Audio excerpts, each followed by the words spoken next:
바울은 앞선 13, 14절에서 타락한 인간의 어느 생활에 있어서 속임수와 저주와 험담을 일삼는 모습을 고발했습니다. 이어서 15절부터는 이사야 59장 7절과 8절을 인용하면서 행위의 타락함에 대해서 고발하고 있습니다. 오늘 본문에 그 발이 피를 흘리기에 빠르다는 말씀이 나옵니다.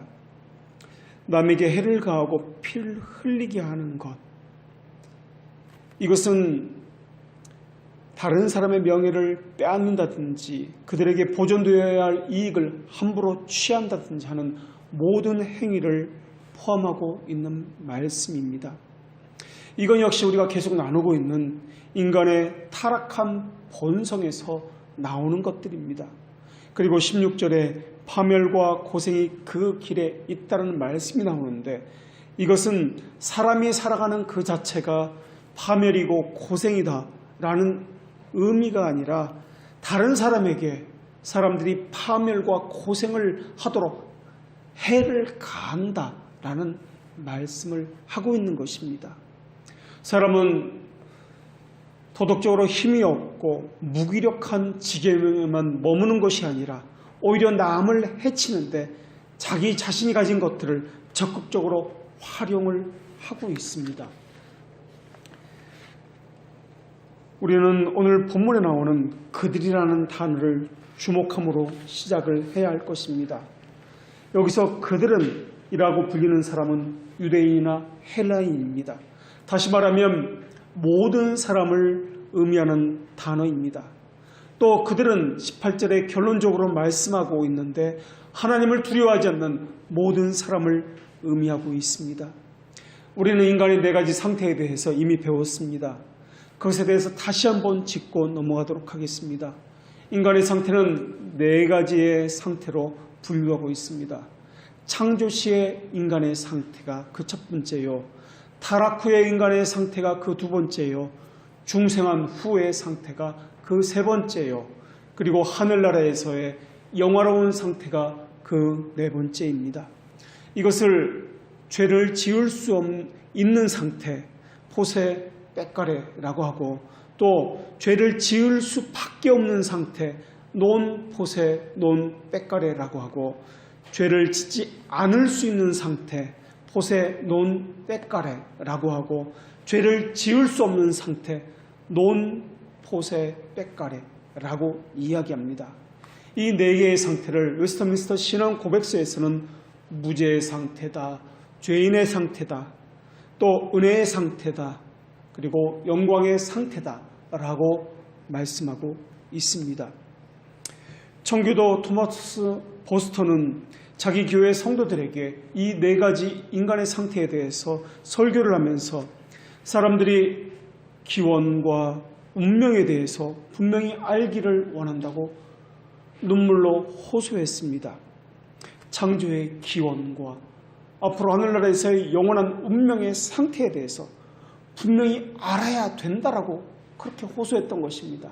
칼빈은 이것에 대해서 하나님을 아는 지식과 인간을 아는 지식이라고 그렇게 설명을 했습니다. 그러면서 우리에 대한 지식을 우리가 분명히 깨닫게 될 때 두 가지 행동이 나오게 된다라고 그렇게 이야기했습니다. 인간이 자신에 대해서 알게 된다면 자기 자신의 비참한 처지에 대해서 깨달을 수밖에 없기 때문에 자신을 일깨워서 하나님을 찾아 나아갈 수밖에 없다라고 칼빈이 이야기한 것입니다. 결국은 그러한 사람은 하나님 앞에 예배를 드릴 수밖에 없게 된다는 것입니다. 우리가 예배를 드리지 않는 이유가 있습니다. 하나님에 대해서 의무를 다하지 않는 이유가 있습니다. 그것은 칼빈에 의하면 자기가 누구인지 자신의 비참함에 대해서 모르기 때문이다 라는 것입니다. 두 번째로 인간이 자신의 능력에 부족함을 알게 된다면 극단적인 혼돈에서 벗어나서 나는 아무것도 할 수 없다라는 것을 뼈저리게 충격적으로 깨닫게 될 것입니다. 그러면서 하나님의 임재를 느낄 때마다 충격을 받으면서 그 하나님의 크심에 대해서, 아름다움에 대해서 압도를 당하게 된다는 것입니다. 사람들은 하나님이 안 계신다고 느껴질 때, 그렇게 생각할 때 자신을 의지하게 됩니다. 자신에 대해서 과신하게 되고 교만하게 됩니다. 그러나 하나님이 계시다는 것을 깨닫게 되면 죽음의 공포 속에서 쓰러질 만큼 마음이 흔들리고 비참함을 느끼고, 그리고 쥐구멍이라도 들어갈 것처럼 그렇게 자신을 낮추고 숨기고 누구 하나 예외할 것 없이 죽음의 공포에 압도당하게 될 것입니다. 정신을 잃어버리고 혼비백산하게 될 것입니다. 이러한 좋은 사례가 성경에는 너무나 많이 무수히 제시되고 있습니다.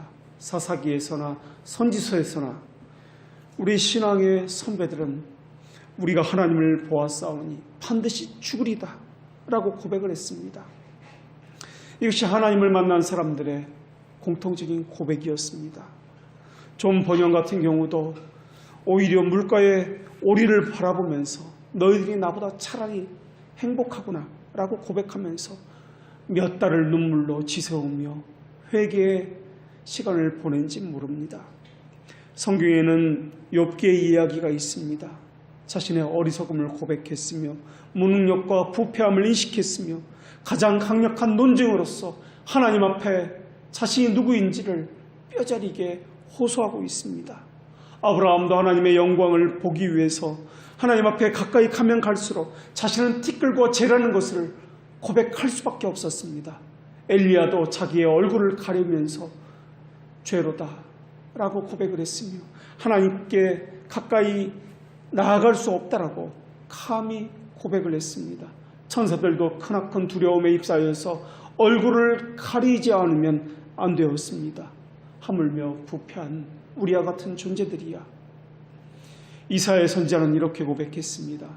그때 달이 무색하고 해가 부끄러워하리이다.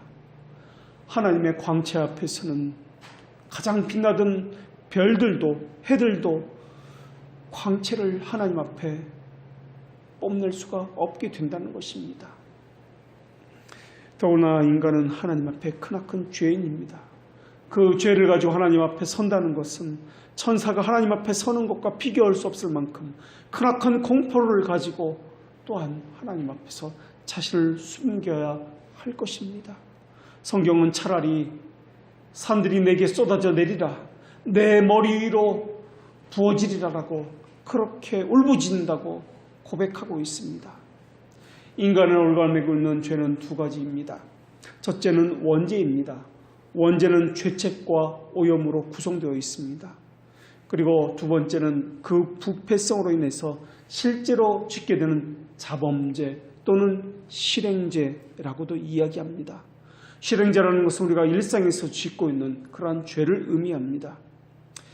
원죄는 죄책과 오염으로 구성되어 있습니다. 원죄는 다른 말로 물려받은 죄라고도 그렇게 이야기합니다. 죄책이라고 하는 것은 우리가 죄를 지었기 때문에 지어야 하는 죄에 대한 책임을 의미합니다. 오염이라고 하는 것은 죄를 지었기 때문에 존재하게 된 선천적이고 또한 본래적으로 가지고 있는 도덕적인 부패성을 오염이라고 이야기합니다. 인간은 누구나 하나님 앞에서 이러한 것들을 가지고 있기 때문에 어떠한 선함도 행할 수 있지를 않습니다. 우리는 흔히 인간을 이해할 때 가정교육이 잘못됐기 때문에 나쁜 환경 때문에 이런 후천적인 요인 때문에 사람들이 나쁘게 되었다라고 이야기합니다. 그러나 사실은 그것보다는 선천적인 부패성을 가지고 태어났기 때문에 그럴 수밖에 없다라는 것이 맞는 말일 것입니다. 누가 가르쳐주지 않아도 사람은 인간을 대적하고 살고 있습니다. 또 하나님을 대적하며 살고 있습니다. 이러한 부패성을 가지고 사람은 태어났습니다. 이러한 부패성을 또다시 두 가지로 나누어 볼 수가 있습니다. 그것은 전적인 타락과 전적인 무능력입니다. 전적인 타락이라고 하는 것은 인간의 성품 자체가 타락해서 하나님의 명령에 순종하려는 의지 자체가 전혀 없습니다. 의지가 없으니 하고 싶은 마음도 전혀 없는 것, 이것을 전적인 타락이라고 이야기합니다. 전적인 무능력이라고 하는 것은 순종하고 싶은 마음도 있습니다. 그런데 결단하고도 싶고 굳은 마음도 먹습니다마는 작심삼일이라고 며칠을 가지 못하고 실패하고 무너집니다. 순종할 능력 자체가 없는 것, 이것을 전적인 무능력이라고 이야기합니다. 의지가 없는 것을 전적인 타락이라고 이야기하고, 의지는 있는데 능력이 없는 것을 전적인 무능력이라고 이야기합니다. 사람은 이렇게 전적으로 타락했고 전적으로 무능력한 존재입니다. 그래서 하나님의 뜻을 순종할 수가 없습니다. 물론 교육을 잘 받으면, 가정 환경이 좋으면 좀 더 도덕적인 사람이 될 수 있고 좀 더 흉악한 범죄자가 되는 것을 막을 수도 있습니다. 교육과 환경에 의해서 이러한 것을 상당 부분 개선할 수 있습니다. 그러나 이러한 개선은 본질적인 것을 고치는 것이 아니라 외적인 악행에 빠지지 않도록 조그마한 제지를 할 뿐이라는 것입니다. 전적으로 타락한 인간은 하나님 앞에 부합한 인간이 될 수가 없습니다. 오히려 피를 흘리는데 바삐 발을 움직입니다. 이것에 대해서 대규리 문답 25분에는 우리의 본성에 대해서 잘 설명해 주고 있습니다. 모든 기능에 있어서 정직했던 인간은 이제는 전적으로 엉망이 되었습니다. 하나님의 마음에 합했던 인간은 이제는 정반대로 악한 계획의 공장이 되어버렸습니다. 하나님을 기쁘게 하셨던 감정 역시 부적절한 감정의 온실이 되어버렸고 불경건한 창고가 되어버렸습니다. 본성적인 인간의 지각은 더럽혀졌고 생각은 악하게 되었고 의지와 감정도 더럽혀졌습니다. 사람은 그런 상태에서도 무언가 계속 만들어내고 있습니다. 단 한 가지도 선한 것을 만들지 못하는데도 불구하고 무언가 만들어내려고 계속적으로 생각해내고 있습니다. 올바른 틀 속에 단 한 번도 없었는데도 불구하고 계속해서 우리의 생각은 쉬지 않고 또 다른 생각에 생각을 더하고 있습니다. 그런데도 우리는 무언가 선한 것을 만들어낼 수 있는 것처럼 낙관적인 생각을 하고 있습니다. 그러나 성경은 사람의 생각은 오직 악할 뿐이라고 증언하고 있습니다. 본성에서 나오는 것은 선한 것이 하나도 없다는 것입니다. 우리의 본성 안에는, 사람의 본성 안에는 성령이 아니라 공중의 권세 잡은 자가 있기 때문에 그렇습니다. 어떤 변화가 있다 할지라도 악에서 더한 악으로 변할 뿐입니다. 사람 안에는 희미하게 비치는 거룩한 빛조차 전혀 존재하지 않습니다. 인간의 중심을 살피는 하나님께서도 사람의 마음이 항상 악할 뿐임을 보셨습니다. 인간의 악함에 대한 결론은 로마서 3장 19절에서 이렇게 내리고 있습니다. 우리가 알거니와 무릇 율법이 말하는 바는 율법 아래에 있는 자들에게 말하는 것이니 이는 모든 입을 막고 온 세상으로 하나님의 심판 아래에 있게 하려 하심이라. 우리는 어찌해야 한단 말입니까? 그냥 부패한 상태로 하나님의 심판을 온몸으로 맞이해야 한단 말입니까? 마치 노아의 홍수 때처럼 모든 것을 다 쓸어가 버리도록 그렇게 해야만 하는 것입니까? 아니면 소돔과 고모라의 때처럼 불과 유황으로 다 태워버리도록 그렇게 바라보고만 있어야 되는 것입니까? 아니면 고라와 다단처럼 여호와의 치심을 받아서 모든 것이 땅의 상키움을 받아야 하도록 내버려 두어야 하는 것입니까? 그도 아니면 요즘 자주 일어나고 있는 것처럼 지진으로 땅이 흔들리고 건물이 무너져서 그래서 사람들 머리 위에 건물들이 무너져 내리도록 해야 하는 것입니까? 하나님은 땅 위에 사람 지으셨음을 한탄하시고 마음에 근심하시고 이르시되 내가 창조한 사람을 지면에서 쓸어버리라 이렇게 말씀하셨습니다. 이것이 진정으로 하나님의 뜻이어야 하는 것입니까? 우리는 이러할 때 어떻게 하는 것입니까?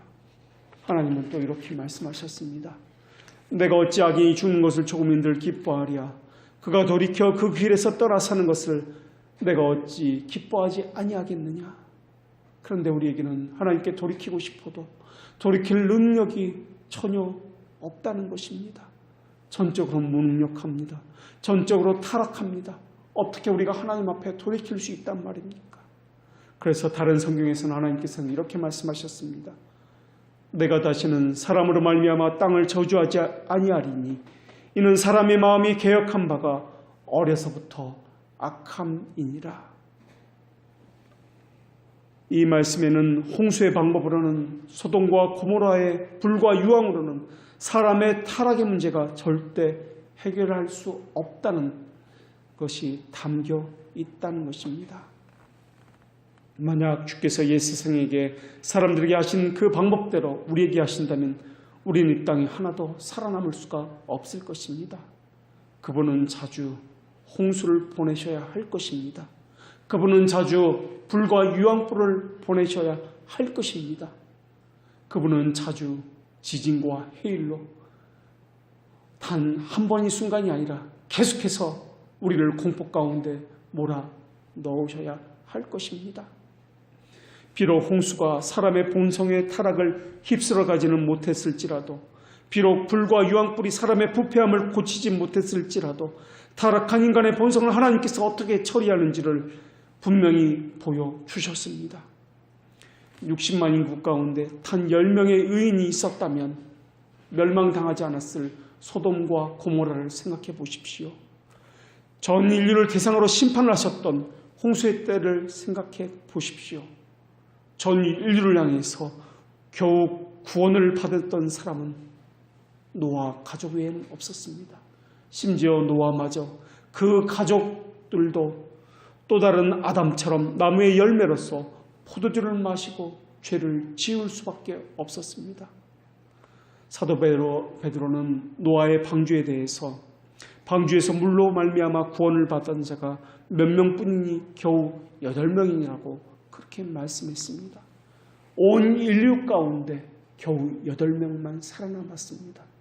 그 사람들마저 죄를 짓고 또한 타락하였다는 것이 성경의 증언입니다.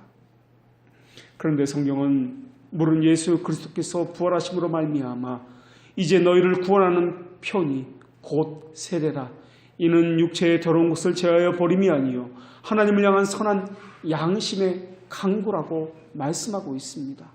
우리는 이 말씀에서 육체의 더러운 것을 제하여 버림이 아니다라는 말씀을 주목해야 할 것입니다. 본성의 더러운 죄를 제하여 버림이 아니다라는 것입니다. 물은 예수 그리스도의 부활하심으로 말미암아 우리를 구원하는 편이 곧 세례다라고 말씀하고 있습니다. 심판을 상징하는 홍수의 물은 세례를 나타내는 표시입니다.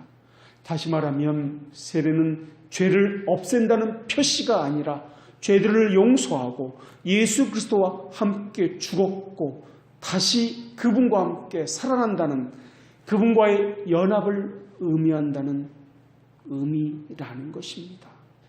그것을 보증하기 위해서 하나님은 우리에게 무지개라는 언약의 표시를 주셨던 것입니다. 세례는 우리가 씻겼고 청결케 되었다는 것을 증명하고, 성찬은 우리의 구속을 증명하고 있습니다. 그래서 사도 바울은 디도서 3장 5절에서 물은 중생의 씻음과 성령의 새롭게 하심을 상징한다고 분명히 말씀하고 있습니다. 그래서 세례받은 사람은 예수 그리스도의 죽음과 부활에 연합된 삶을 살 수밖에 없습니다. 그래서 죄 죽이기와 영 살리기를 할 수밖에 없는 것입니다. 세례는 외적인 상징이지만 진정한 세례는 우리의 삶에 나타날 수밖에 없습니다. 그래서 우리의 삶 가운데 죄 죽이기와 영 살리기를 하는 사람만이 진정한 세례를 받은 표시를 가진 사람들입니다. 그래서 죄인들이 오랫동안 방주에서 장사 지냈다가 홍수로부터 나온 것처럼 성도들은 죄의 세상으로부터 중생과 함께 새로움을 입고 이 땅에서 죄 죽이기와 영 살리기를 하는 삶으로 자신이 믿음이 있다는 것을 사람들에게, 또한 자기 자신에게 그렇게 보여지게 되는 것입니다. 우리는 이러한 사실을 베드로전서 3장을 통해서 또한 배우게 됩니다. 홍수의 물은 지금 말랐습니다. 그러나 여전히 우리에게 거울이 되어야 합니다.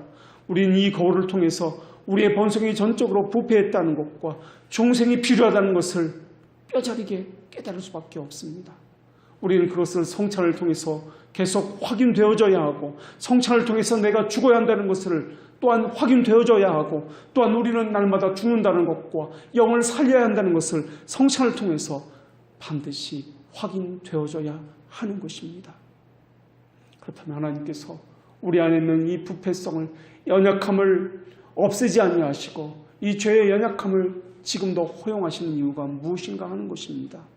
웨스터민스터 대고리 문답 제30문에서는 하나님께서는 순전한 사랑과 자비로 택자를 구원하셔서 은혜의 계약이라고 불리는 둘째 언약으로 인도하시기 위해서 이 죄의 연약함을 우리에게 허용하신다라고 말씀하고 있습니다.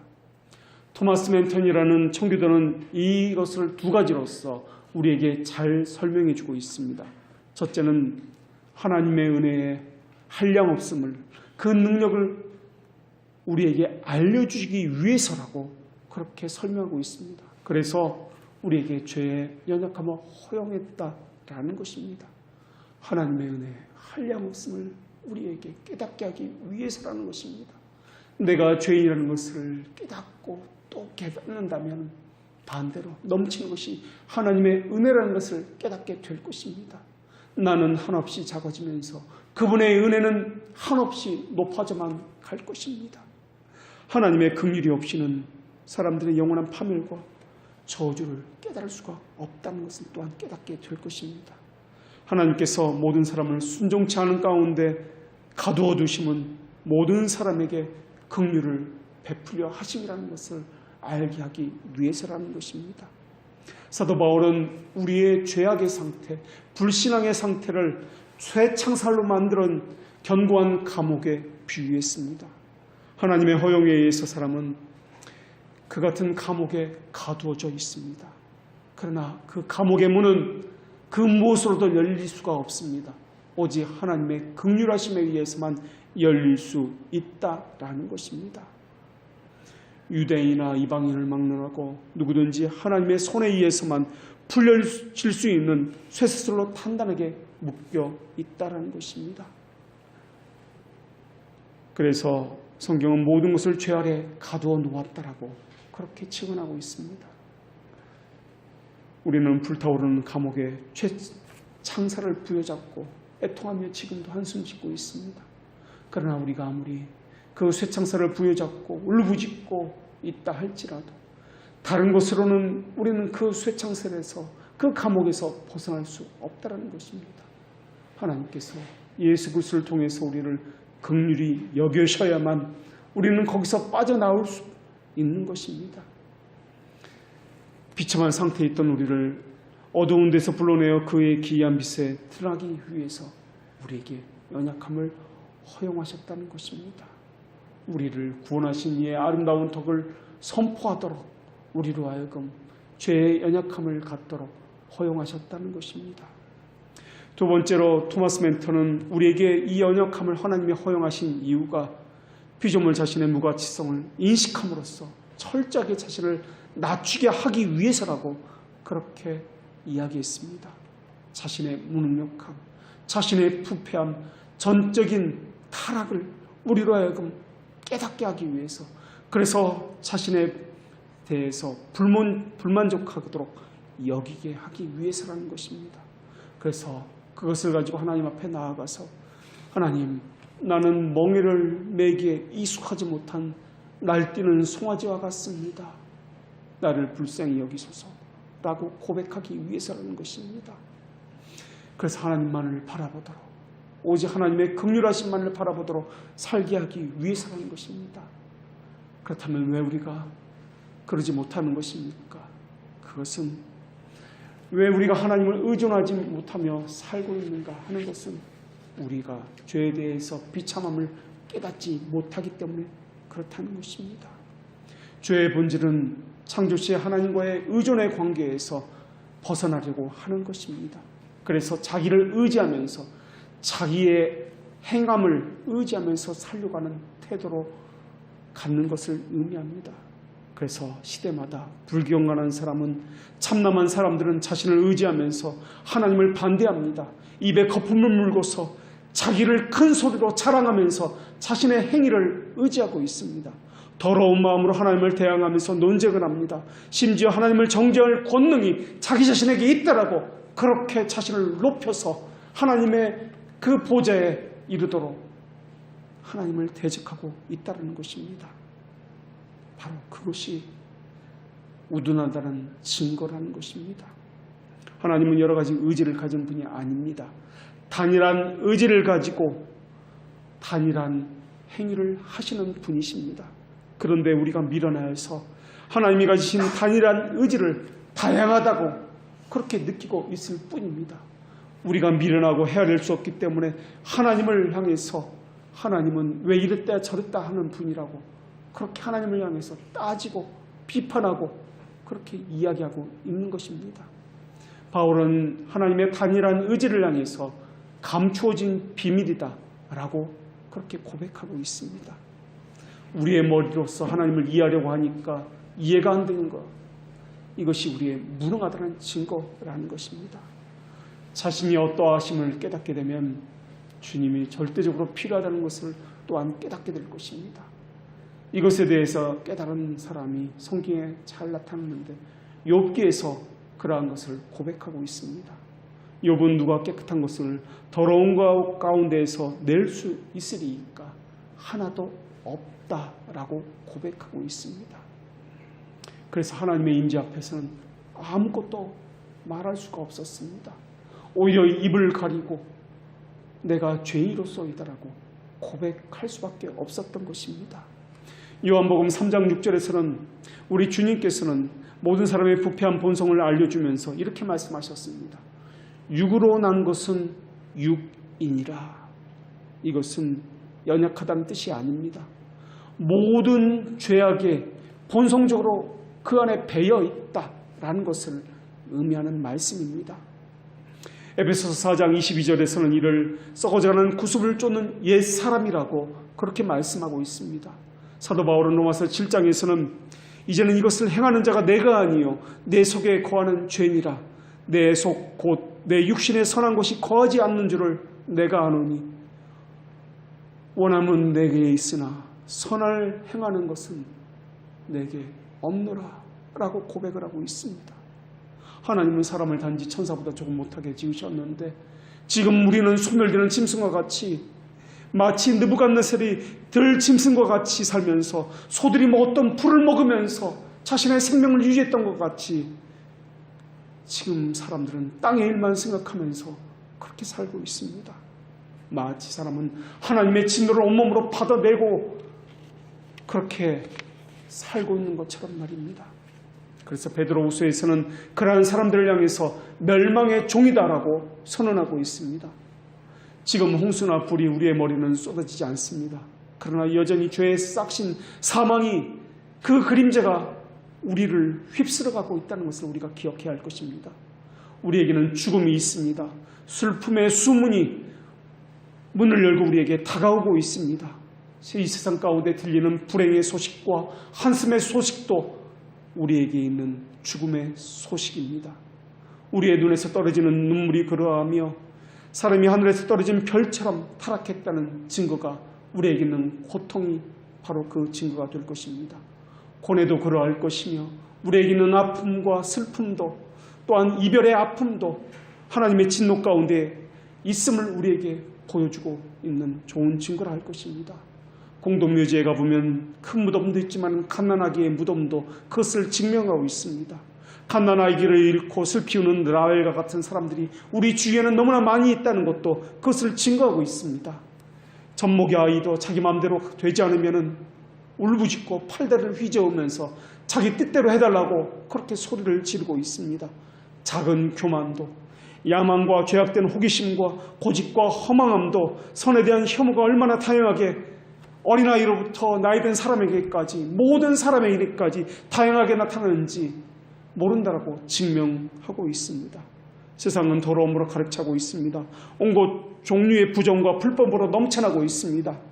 어쩌면 믿는다고 하는 우리 역시 온 마음으로 하나님께 감사하기는커녕 세상 사람들과 같이 온갖 욕망의 눈을 가지고 자기 유익을 쟁취하기 위해서 지금도 하나님을 이용해서 살고 있는지도 모르겠습니다. 기도가 그러하며 우리의 종교적인 생활이 그러하며 우리가 행하는 모든 것들이 그러한지도 모르겠습니다. 맑은 물을 들여다보면 자기의 얼굴을 볼 수 있듯이 하나님의 말씀 앞에 자신의 양심을 갖다 보면 얼마나 자신의 양심이 부패했는지 잘 알 수 있을 것입니다. 심지어 그것마저 양심 무뎌져서 그 양심을 가리고 살고 있는 것이 바로 우리의 모습이라는 것입니다.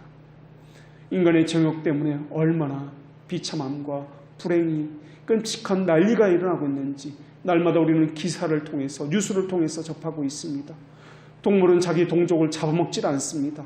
사자는 사자를 먹이로 하지 아니하고 늑대는 늑대를 자신의 먹이로 삼지 않습니다. 그러나 사람은 서로 물고 삼키면서 뜯으면서 심지어 가장 가까이 있는 직장 동료나 가장 가까운 사람을 짓밟고 일어설 먹이로 삼고 있습니다. 사소한 일로 칼을 들이대고 있으며 원수를 맺고 있습니다. 가인이 아벨을 죽인 이후로부터 이 땅은 토살장이 되어버렸습니다. 강과 바다에서 땅에서 강자가 약자를 계속해서 삼키고 있습니다. 혀나 칼로 서로를 공격하고 있고 돈과 권력으로 다른 사람을 짓밟고서라도 자신이 더 많은 혜택을 누리려고 하고 있습니다. 폭력의 불길은 끊임없이 일어나고 있고 전쟁의 위기감은 계속해서 조성되고 있습니다. 사회 곳곳에서는 자기만 높이려는 교만과 이기주의가 팽배해 있습니다. 심지어 하나님의 교회에서도 교회들끼리도 자기 교회만이 하나님이 함께 하시는 교회라고 그렇게 기도를 통해서 자신의 욕망을 숨기고 있습니다. 보편교회라는 이름이 무색할 지경입니다. 다른 교회는 떠들어보지도 않습니다.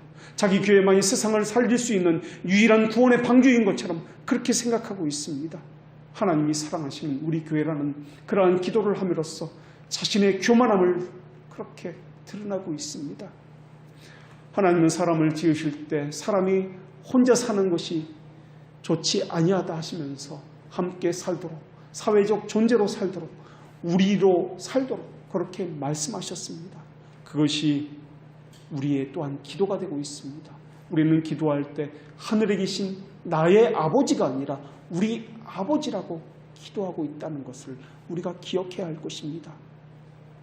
그런 명령을 받았던 사람이 그런 명령에 순종해야 하는 사람들이 사회 속에서 가시덩굴로 자기를 보호하고 있습니다.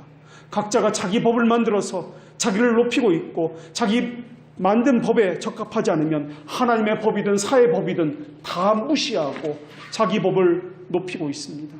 권력을 주게 되면 자기 보기에 좋은 대로 모든 법 위에 자기를 절대시하면서 자기를 신처럼 떠받들도록 그렇게 만들고 있습니다. 국가가 국가와 그러하며 기업과 기업이 그러하며 사람과 사람이 그러합니다. 심지어 교회와 교회가 그러합니다. 사람은 양심의 법도 가볍게 여기고 있습니다. 잠시 누릴 쾌락을 위해서 그들은 양심을 버리고 있습니다. 신뢰를 버리고 있으며 의와 믿음을 버리고 있습니다. 그리고 자신이 만들어낸 법으로 자기를 변명하면서 자신에게는 죄가 없다고 스스로 자기를 판결하고 있습니다. 심지어 하나님께서 주신 저 여자 때문에 내가 선악과를 따먹었다고 아담처럼 하나님을 원망하고 모든 책임을 하나님에게 돌리고 있습니다. 나는 피해자입니다. 나는 오히려 불쌍합니다. 나는 오히려 위로를 받아야 합니다. 나는 오히려 동정을 받아 마땅합니다라고 지금도 말하고 있습니다. 그래서 욕망이 법보다 강해져서 법마저 자기 마음대로 바꾸어 버리려고 하고 있습니다. 법이 있어도 법은 그저 있을 뿐 그때마다 자기의 보기에 좋은 대로 그 법을 적용을 해버립니다. 은혜를 받아서 새로운 피조물이 된 성도라 할지라도 부패가 완전히 사라지는 것은 아닙니다. 여전히 본성의 부패는 남아 있습니다. 리브가의 태에 쌍둥이가 있어서 서로가 다툰 것처럼 우리 안에서 본성의 부패가 은혜의 법과 서로 지금 다투고 있습니다. 어떤 때는 우리는 죄의 법에 져서 죄를 죄로 보지도 않고 있습니다. 영적 눈이 멀었기 때문에 죄가 무엇인지도 모를 때가 너무나 많이 있습니다. 죄를 깨달으려면 전능자의 법이 필요한데도 불구하고 우리는 우리의 법을 그 잣대에 대고 있다라는 것입니다. 인간은 자신이 짓는 죄를 대부분 의식하지 못한 채 어둠에 잠겨서 살고 있습니다. 양심 무뎌져서 죄를 쉽사리 느끼지도 못할 뿐만 아니라 교만해져서 죄가 있다 할지라도 자신의 죄를 고백하지 아니하고 오히려 다른 사람을 정죄하고 심판하는 눈을 가지고 그들의 죄를 들추어내기에 바쁜 팔을 가지고 또한 손과 눈을 가지고 있다라는 것입니다. 죄는 사탄처럼 광명의 천사로 가장하여서 우리에게 가장 멋진 모습으로 나타나고 있습니다. 회심치 않은 자들에게는 죄는 더더욱 멋있고 아름답게 보일 것입니다. 죄는 자기 의에 빠진 사람들을 기만하는 특징을 가지고 있습니다. 죄는 인간의 영혼이 선과 악을 식별하지 못하도록 판단의 균형을 마비시키는 그런 능력을 가지고 있습니다. 죄는 날마다 인간의 영혼을 첨투해서 도덕적인 감각을 상식해야 하도록 만들고 있습니다. 죄는 수많은 영혼들을 수렁에 빠뜨리고 있고 이성을 마비시키고 있습니다. 죄는 환각의 상태로 우리를 유혹하여 이끌고 있으며 독약을 우리에게 몸에 좋은 약이라고 그렇게 마시라고 그렇게 속삭이고 있습니다.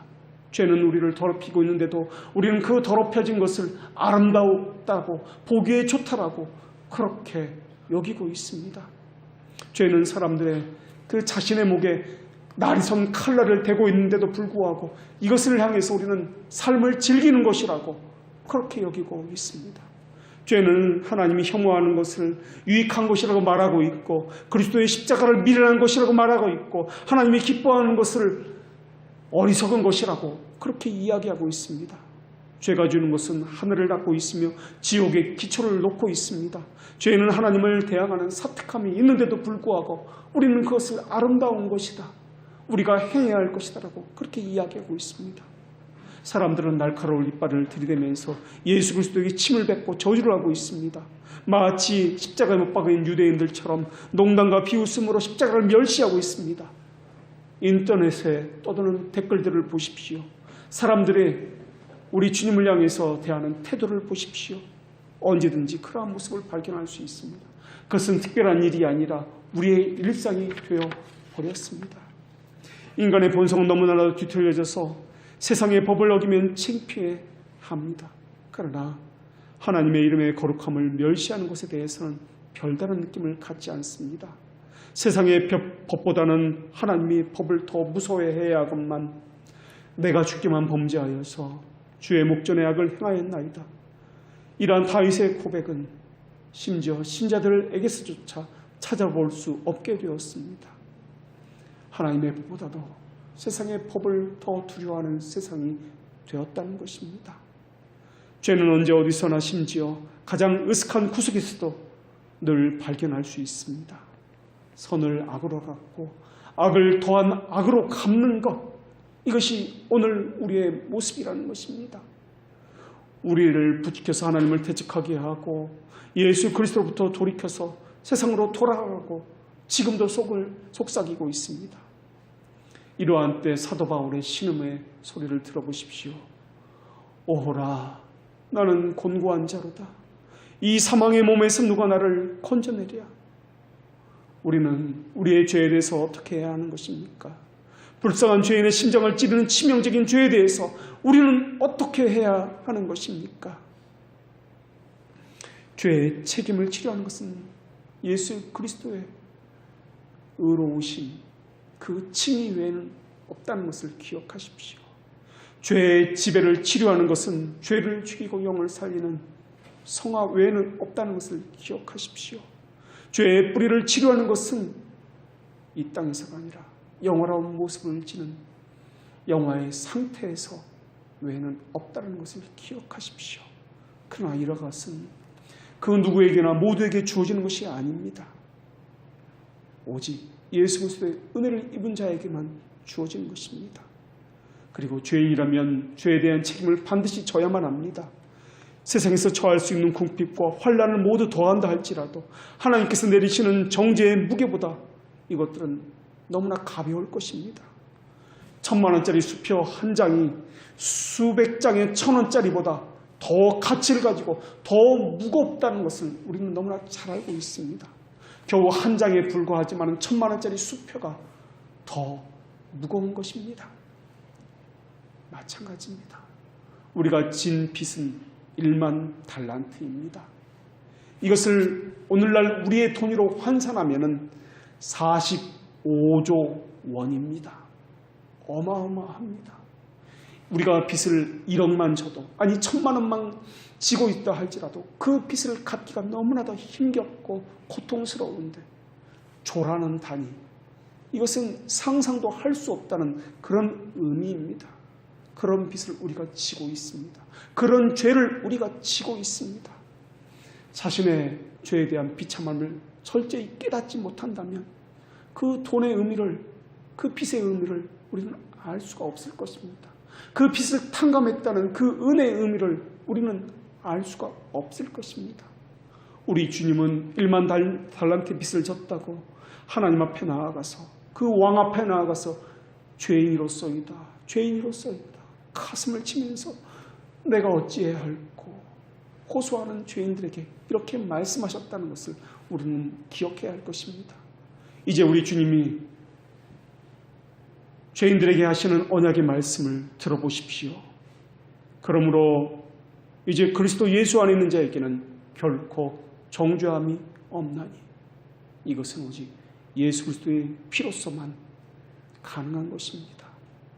예수 그리스도의 피 외에 하늘이나 땅이나 그 어떤 질병을 치료할 수 있는 것은 그 어떤 것도 존재하지 않습니다. 하나님은 율법을 쫓아 피로써 정결케 되나니 피 흘림이 없은즉 사함이 없느니라고 말씀하셨습니다. 영혼의 총명은 어두워졌고 양심은 둔감해졌습니다. 마음은 굳어졌고 그 의지는 아무런 힘을 쓰지 못하고 있습니다. 모든 정서는 무질서하게 뒤박죽 뒤에 엉켜져 있습니다. 영혼이 가지고 있던 모든 기능은 죄의 권세 아래서 신음하고 있습니다. 목구멍은 열린 무덤이었고 그 혀로는 속임을 일삼고 있습니다. 그 입술에는 독사의 독이 있고 그 입술에는 저주와 악독이 가득합니다. 그 발은 피를 흘리는데 빠른 발을 가지고 있고 파멸과 고생이 그 길에 있고 평강의 길을 알지 못하고 있습니다. 그런 사람이 선택할 수 있는 길이 무엇입니까? 세상에는 그 어디에도 없습니다. 오직 예수 그리스도만이 그 질병을 치료할 유일한 길이요 생명이 된다는 것입니다. 보배로운 피로 우리를 죄책을 치료하신 그분께서 하나님의 영을 부어주심으로써 우리의 영혼을 지배하고 있던 죄의 문제를 해결해 주실 것입니다. 주 앞에 눈물을 흘리며 나아가는 자에게는 성결의 영이신 성령님께서 어두워지고 무뎌진 총명을 치료하실 것입니다. 성결의 영이 우리의 양심에 부어지게 된다면 우리의 양심은 소속게 될 것이고 우리의 양심은 매우 예민한 감각을 가지게 될 것입니다. 죄에 대한 강한 거부감을 가지게 될 것이고 하나님이 기뻐하시는 것을 기뻐할 수 있는 능력을 가지게 될 것이고 하나님이 혐오하는 것에 대한 분명한 분별의 능력을 또한 우리를 가지게 될 것입니다. 죄의 지배로 인해서 무질서에 되진 정서를 바로잡게 될 것이고 은혜의 지배 가운데서 들어가서 죄를 죽이는 것과 영을 살리는 것을 우리는 기뻐하게 될 것입니다. 그것이 바로 자기의 십자가를 지고 날마다 자기를 부인하며 하나님께 나아간다는 뜻입니다. 그 일을 위해서 우리를 부르신 하나님을 찬양하십시오. 그것이 신자라는 이름을 가진 우리들입니다. 그분 앞에 나와 그분의 이름을 송축하십시오. 더 이상 고통스럽게 탕식하지 마시고 그분 앞에 나와 그분의 거룩하심을 입으십시오. 우리의 몸과 영혼이 분리되는 그날까지 하나님의 영이 여러분을 그리고 이 땅에 세워진 모든 주님의 교회를 지키실 것입니다. 기도하겠습니다. 하나님, 진리를 알기 때문에 순종하게 하여 주시옵고 성령을 우리에게 주셨으므로 약속하신 대로 하나님의 길로 인도하여 주시옵소서.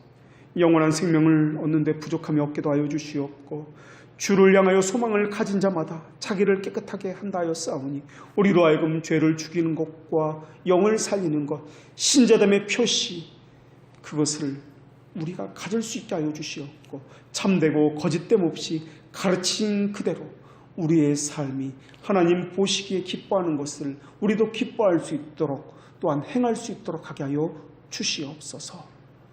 예수 그리스도의 이름으로 기도합니다. 아멘.